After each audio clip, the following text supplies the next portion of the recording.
tu pries, tu fermes les yeux, tu parles avec sincérité, tu verses parfois même des larmes.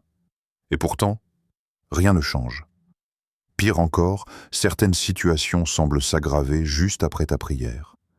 Les portes restent fermées, les réponses tardent. Le silence s'installe. Et une question commence à te hanter. Est-ce que ma prière a vraiment servi à quelque chose?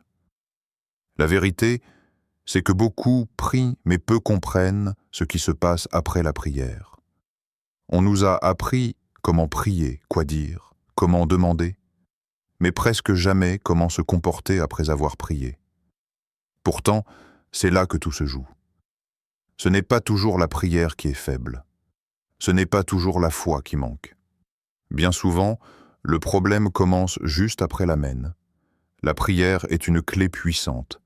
Elle ouvre des portes invisibles. Elle déclenche des mouvements que tu ne vois pas encore.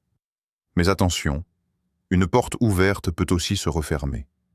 Pas parce que Dieu change d'avis, pas parce qu'il n'écoute pas.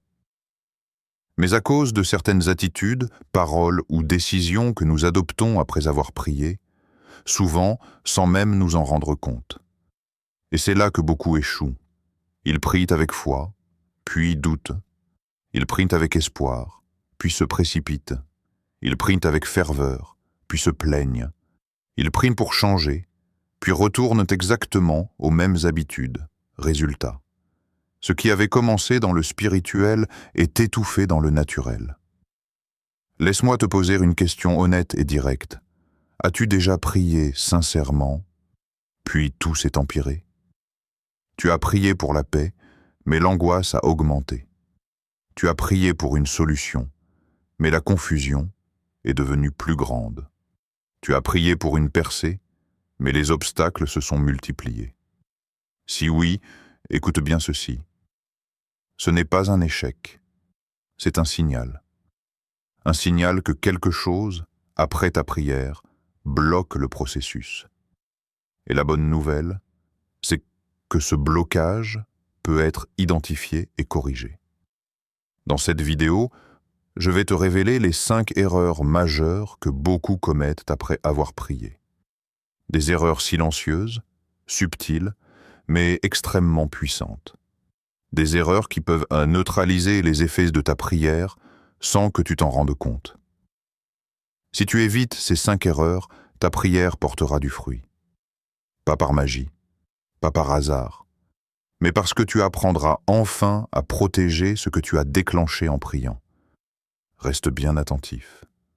Ce message peut littéralement changer ta manière de prier, et surtout ta manière de vivre après la prière. Tu viens de prier.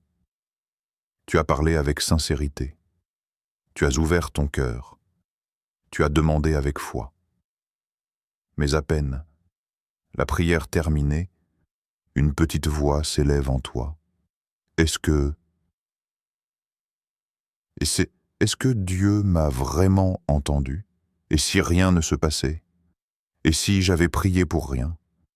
Cette erreur est l'une des plus courantes et l'une des plus destructrices. Parce que la prière demande la foi, mais le doute attaque toujours juste après.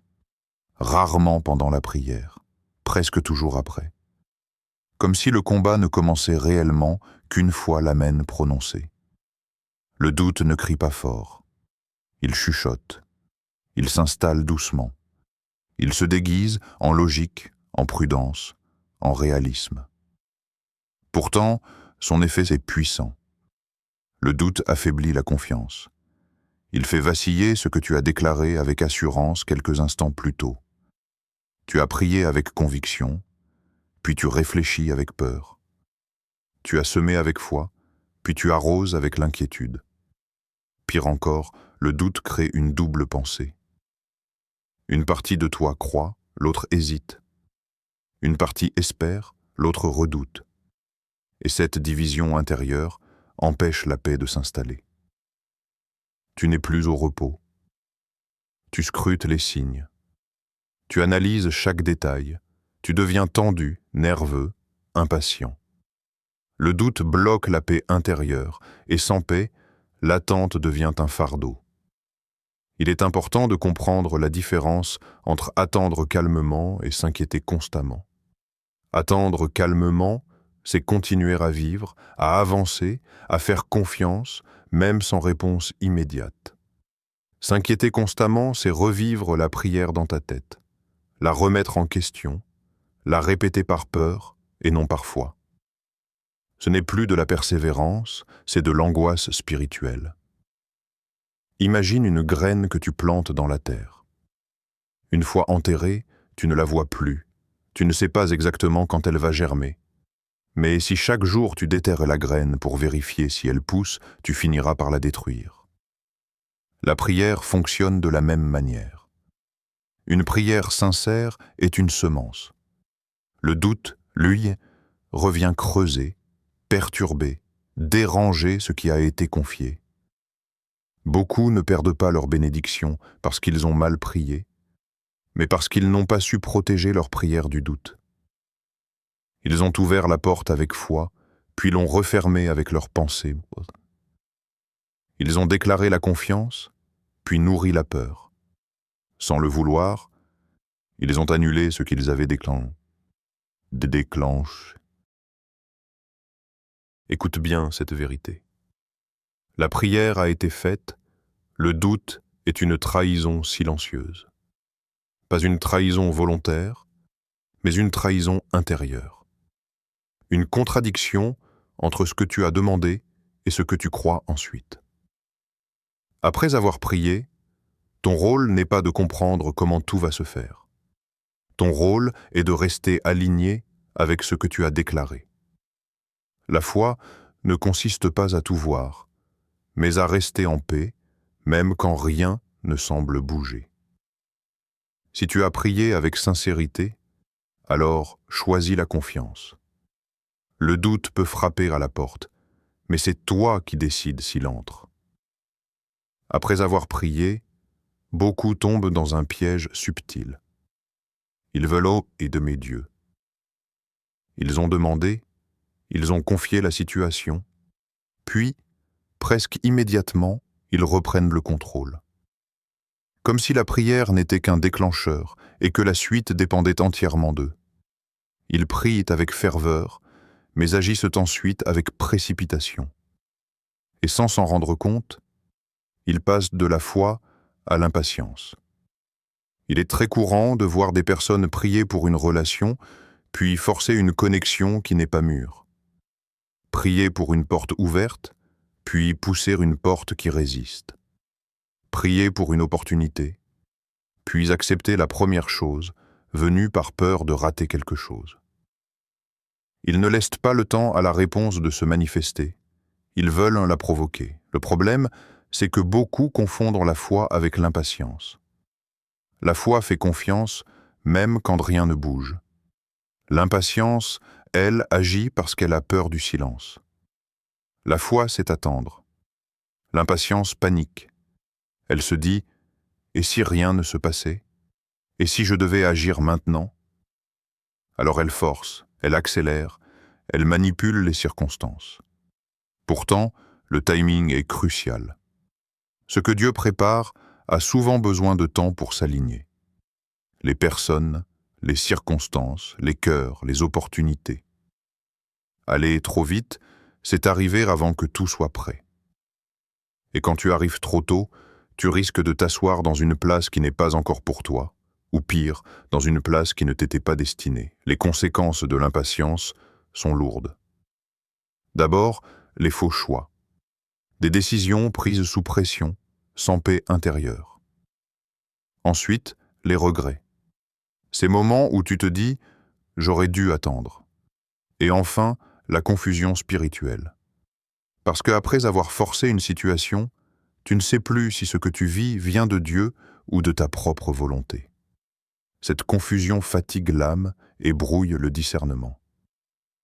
Imagine quelqu'un qui prie pour une promotion, mais qui, par peur d'être oublié, commence à manipuler, à se comparer, à se battre pour une place qui n'est pas encore la sienne.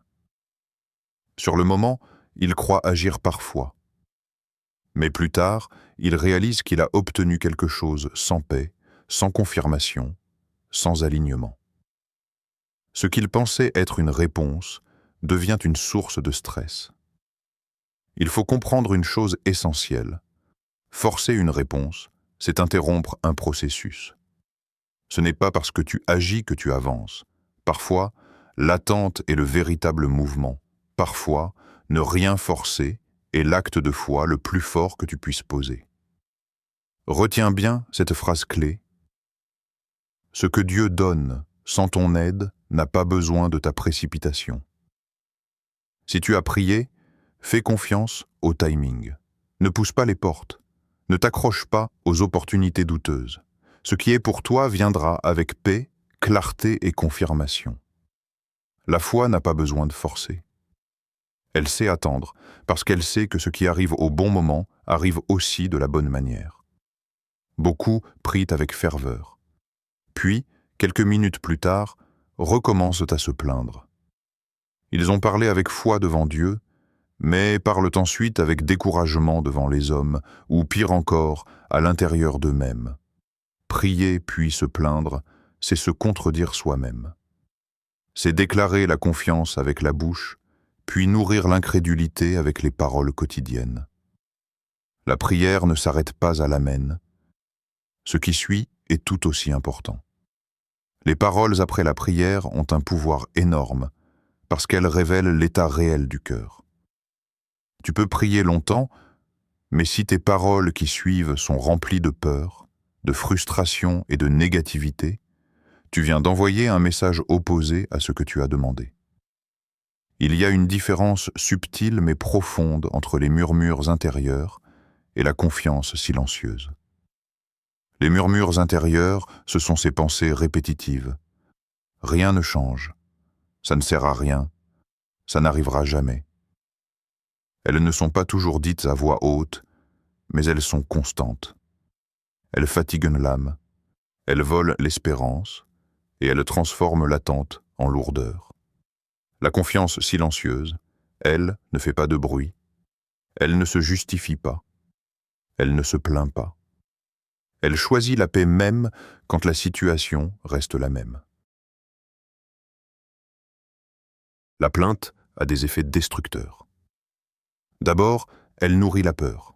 Plus tu te plains, plus ton esprit se focalise sur le problème plutôt que sur la promesse.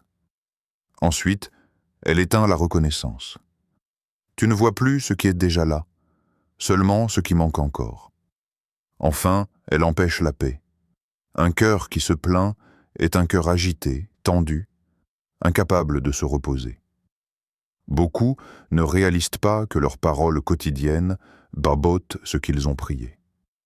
Ils demandent la paix, mais parlent constamment de leurs inquiétudes. Ils demandent une solution, mais répètent sans cesse le problème. Ils demandent une percée, mais décrivent chaque jour les obstacles. Sans le vouloir, ils renforcent ce qu'ils veulent voir disparaître. Transformer les plaintes en gratitude est une clé puissante. Il ne s'agit pas de nier la réalité, ni de faire semblant que tout va bien. Il s'agit de choisir consciemment ce que tu nourris. Remplacer « pourquoi ça n'arrive pas » par « merci pour ce que tu fais, même si je ne le vois pas encore ». Remplacer « je n'en peux plus » par « je fais confiance au processus ». La gratitude ne change pas toujours la situation immédiatement, mais elle change ton cœur, et un cœur en paix est un terrain fertile. Retiens cette déclaration forte. Ce que tu dis après avoir prié révèle ce que tu crois vraiment. La prière t'élève, mais les murmures te ramènent en arrière. Si tu veux protéger ce que tu as demandé, surveille ce que tu dis. Parle moins de tes problèmes et plus de ta confiance. Parfois, le plus grand acte de foi après la prière, ce n'est pas de parler davantage, mais de garder le silence avec assurance. C'est l'une des contradictions les plus répandues après la prière. Demander le changement sans rien changer. Beaucoup prient avec sincérité, demandent une transformation profonde, une délivrance, une percée, puis retournent exactement aux mêmes habitudes, aux mêmes réactions, aux mêmes choix. Ils espèrent un miracle extérieur sans accepter une transformation intérieure. La vérité est simple mais exigeante. La prière ne remplace pas la responsabilité personnelle. Elle l'active. Elle éclaire le chemin, mais c'est à toi de marcher. Attendre un miracle sans transformation intérieure, c'est vouloir récolter sans semer. Dieu agit, mais il agit souvent en collaboration avec ton obéissance. Il faut comprendre que la prière demande parfois une rupture. Une rupture avec certaines fréquentations, certaines habitudes, certaines pensées, certaines zones de confort. Prier pour avancer, tout en refusant de lâcher ce qui te retient, c'est comme vouloir courir en gardant des chaînes aux pieds. La prière n'est pas une excuse pour rester immobile, elle est une invitation à changer. Regarde ces comportements contradictoires, si fréquents. Prier pour la paix, mais nourrir la colère chaque jour. Prier pour la guérison, mais entretenir l'amertume. Prier pour la délivrance, mais aimer secrètement la chaîne qui rassure. Prier pour un nouveau départ, mais refuser de fermer les anciennes portes. Dans ces cas-là, ce n'est pas que la prière est inefficace, c'est que le cœur n'est pas aligné avec la demande. On veut le résultat sans le processus. On veut la bénédiction sans la discipline. On veut le changement sans l'inconfort du changement. Après la prière vient un moment clé, celui des choix quotidiens. Ce sont souvent de petites décisions, invisibles pour les autres, mais déterminantes. Choisir de ne pas répondre à la provocation, choisir de s'éloigner d'une situation toxique, choisir de dire non à ce qui nourrit l'ancien soi. Ces choix-là sont des réponses concrètes à ta prière. La responsabilité personnelle après la prière n'est pas un fardeau, c'est un privilège. Cela signifie que tu participes activement à ce que tu as demandé. Chaque pas d'obéissance renforce ce que tu as prié. Chaque compromis l'affaiblit. Retiens cette phrase impactante. La prière ouvre la voie, mais l'obéissance la rend praticable. Si tu veux voir ta prière porter du fruit, aligne ta vie avec ta demande. Ne retourne pas là d'où tu as demandé à sortir.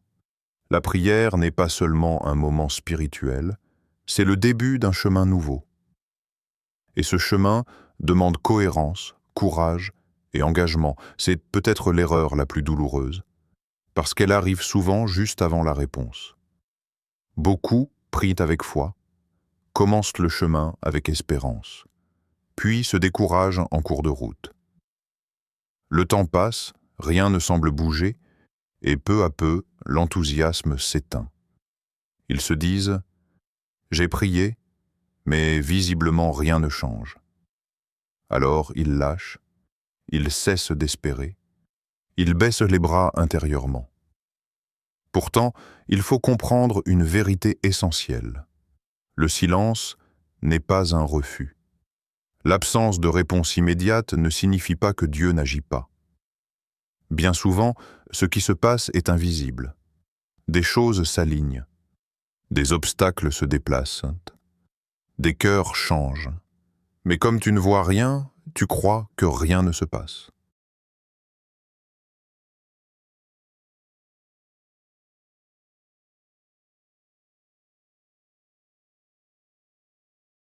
Et c'est là que beaucoup abandonnent trop tôt. L'attente n'est pas une punition, c'est un test. Un test de confiance, de maturité, de persévérance. Ce n'est pas seulement ce que tu demandes qui est en jeu, c'est ce que tu deviens pendant l'attente.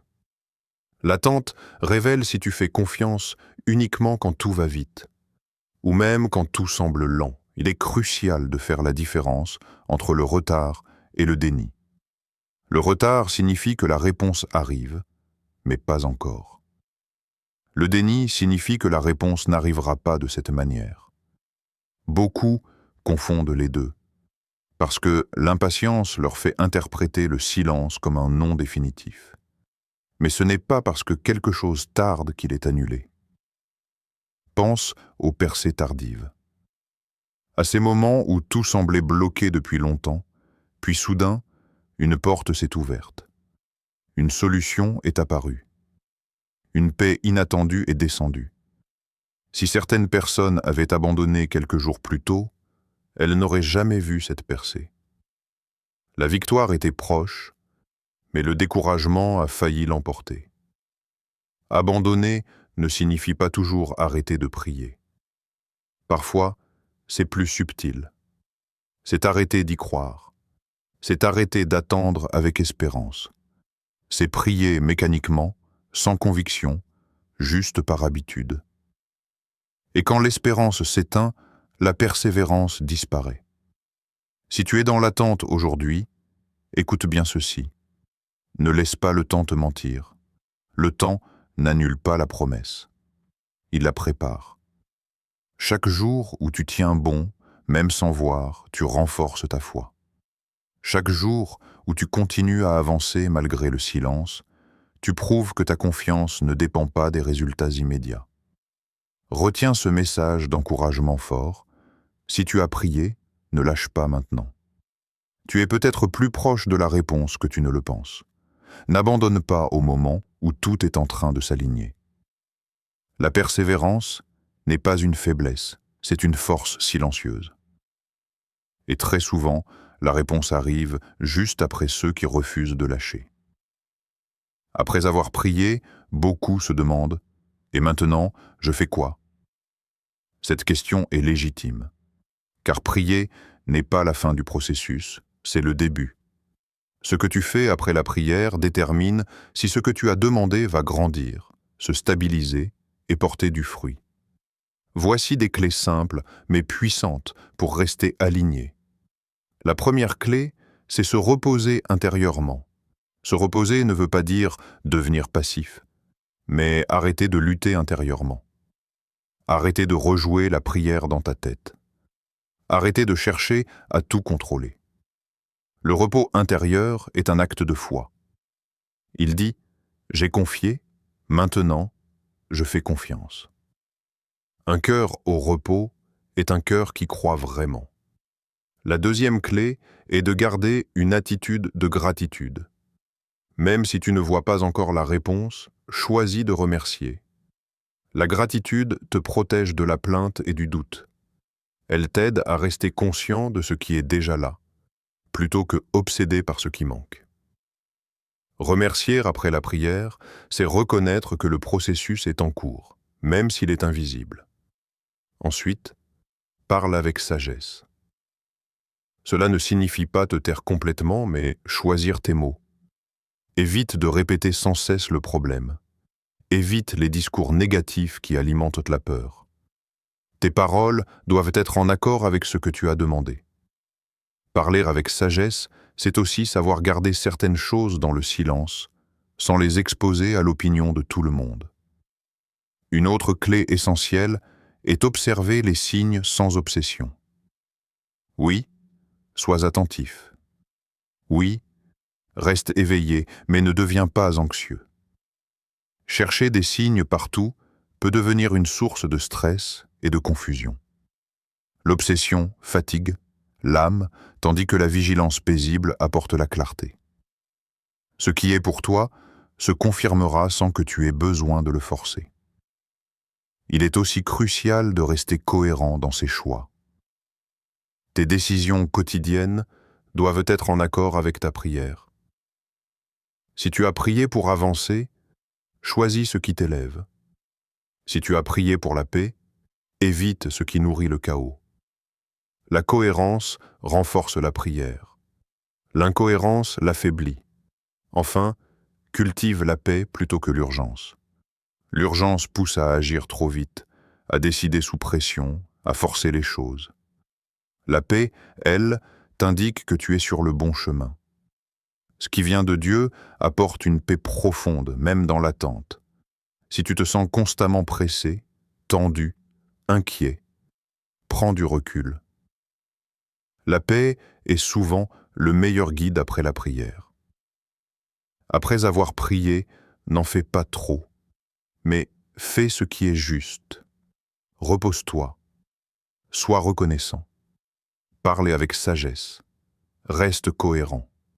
Et surtout, protège ta paix, parce qu'un cœur en paix est un cœur prêt à recevoir.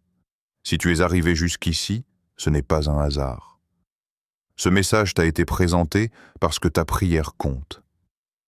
Trop de personnes prient avec sincérité, mais sabotent ensuite ce qu'elles ont déclenché sans même le savoir. Aujourd'hui, tu as mis de la lumière sur ces pièges invisibles. Rappelons-les brièvement.